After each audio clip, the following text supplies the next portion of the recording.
এরপর এলিফ্যান্ট ফলসের ওখানেই আমরা একটা রেস্টুরেন্টে লাঞ্চটা সেরে নিয়েছিলাম। লাঞ্চ অসাধারণ টেস্ট ছিল। ভাত, আলু ভাজা, ডাল, একটা সবজি, স্যালাড আর ডিম নিয়েছিলাম। আচ্ছা, এরপর আমরা বেরিয়ে পড়েছি নেক্সট ট্রিপের জন্য। এটা গেছিলাম আমরা হচ্ছে মফলং সিক্রেট ফরেস্ট। জায়গাটা তো অসাধারণ ছিল, যাওয়ার সময় ভিউটা আরও অসাধারণ ছিল। দেখতেই থাকো। এই যে এসে গেছি আমরা। এখানে গাড়ি রেখে এই ফরেস্টটা মানে এইখান দিয়ে যেতে হয়। এখানটা অনেকটা পেহেলগাঁও টাইপের। ওই যে সামনে যে জঙ্গলটা দেখতে পাচ্ছ ওইটাই হচ্ছে সিক্রেট ফরেস্ট। এদিকটা হচ্ছে ফার্স্ট পার্ট, যে দিকটা আর কি মানুষ যায় না। এইটা হচ্ছে মিডিল পার্ট, যেখানে কিছুটা অংশ মানুষদের নিয়ে যাওয়া হয়, জাস্ট একটা ফরেস্ট সাফারির মতো। আর লাস্টের দিকটা হচ্ছে থার্ড পার্ট, যেখানেও এখন অবধি কেউ যায় না। আর এখানে মানে ফরেস্টের ভেতর সাফারি করতে গেলে গাইড বাধ্যতামূলক। তো আমরা গাইড নিয়ে নিয়েছিলাম। এখানে গাইডের কিছু কথা অল্প করে তোমাদের সাথে শেয়ার করলাম, তোমরা শোনো। এই মানে ইনি আর একজন আমাদেরকে নিয়ে গেছিলো আর কি ফরেস্টের ভেতরে সাফারি করার জন্য। His name is Vanshai, and you simply like short name you can call him Nit also. Okay, so this forest it opened for the public since in the year 1996. But as we the local from that time till date, we don't know exactly how many years. Leopards one of the good sign. If doesn't feel it, we'll appear a form of snakes, one of the bad sign. So animals like reality it's there. Why not? But will the deep of this forest and they're roaming around only in the first and the last part.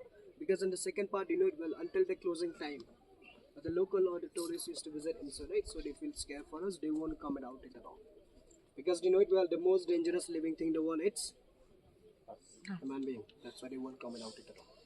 And the one thing it's giving over here, inside the forest, video shooting it's strictly prohibited. We are not allowed. Only photo. Even the photo.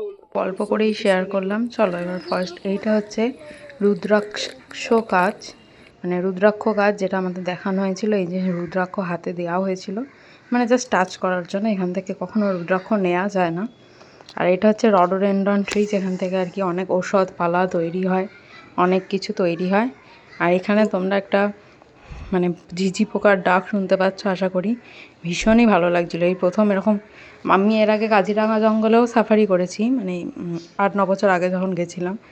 But এইটা মানে অন্য রকমই ভালো ছিল, বেশ ভালো লাগছিল ভেতরটায় ঘুরতে। এখানে খাসি প্রজাতির লোকরা থাকতো, তারা কিভাবে কি করতো না করতো, এখানে কি তাদের নিয়ম ছিল, রীতি ছিল, সব গাইড আমাদেরকে শোনাচ্ছিল। ইভেন এখানে এরকম অনেকই ঔষধি গাছ আছে, রুদ্রাক্ষ গাছ আছে মেনলি, যেখানে থেকে রুদ্রাক্ষ সব জায়গায় যায়, সেগুলোও উনি দেখাচ্ছিলেন আমাদের। জলদি এই যে আমরা যাচ্ছি জঙ্গলটার ভেতরে, ঘুরছিলাম। দেন আমরা জঙ্গল থেকে বেরিয়ে এসে একটা অতীব সুন্দর দৃশ্য দেখতে পাই। ভীষণ রোদ, তার মধ্যে বৃষ্টি। আবার এই দেখো সামনে তোমরা ভালো করে আকাশের দিকে তাকালে দেখতে পাবে রেনবো দেখতে পেয়েছিলাম, মানে যেটা আমরা বৃষ্টির শুরুর সময় চাইছিলাম হোক হোক হোক। তোমরা ভালো করে ফলো করো, ভীষণ সুন্দর লাগছিল, মানে এত সুন্দর উপভোগ করছিলাম রোদের মধ্যে বৃষ্টি, দেন আবার রেনবো। খুব ভালো লাগছিল ব্যাপারটা। এটা অনেকটা মিনি পেহেলগাঁওয়ের মতোই জায়গাটা, চারপাশটা দেখতে পারো তোমরা। আর এই যে সে তো কুকুর দেখতে পেয়ে বেশি মানে খুবই, এর আগে একটা বিড়ালকেও দেখে সে খুব খুশি হয়েছিল। বিড়াল চলে যাওয়ার পর কুকুরকে পেয়েছিল। কুকুরকে দেখতে পেয়ে দেখো নিজের হাতে, ওর কোনো ভয় নেই ডর নেই, নিজের হাতে কি সুন্দর বিস্কুট খাওয়াবে। আমি একটু ভয় পাচ্ছিলাম যদি কামড়ে দেয়, কিন্তু আমার এই বন্ধু দাদারা সবাই বলছিল ও কিচ্ছু করবে না, দেখ তুই ঠিক ও। আর ও খুব সাহস করে একটার পর একটা খাইয়েই যাচ্ছিল। এই দেখো নিজের হাতে করে দিয়েছে, মানে যে সাহস আজ অবধি আমার নেই।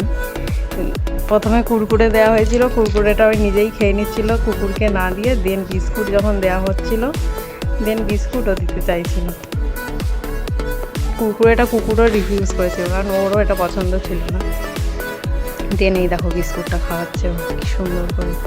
এদের এই বন্ডিংটা আমার ভীষণ ভালো লাগছিল, যেটা মানে এরা মানে কুকুরও বোঝে যে কে কি না কি, ইভেন বাচ্চারাও ঠিক বন্ডিং করে নেয়। একটার পর একটা খালি তার বাবার কাছে চেয়ে যাচ্ছে দাও ওকে হাম করাবো, আর ও তাই খেয়েই যাচ্ছে।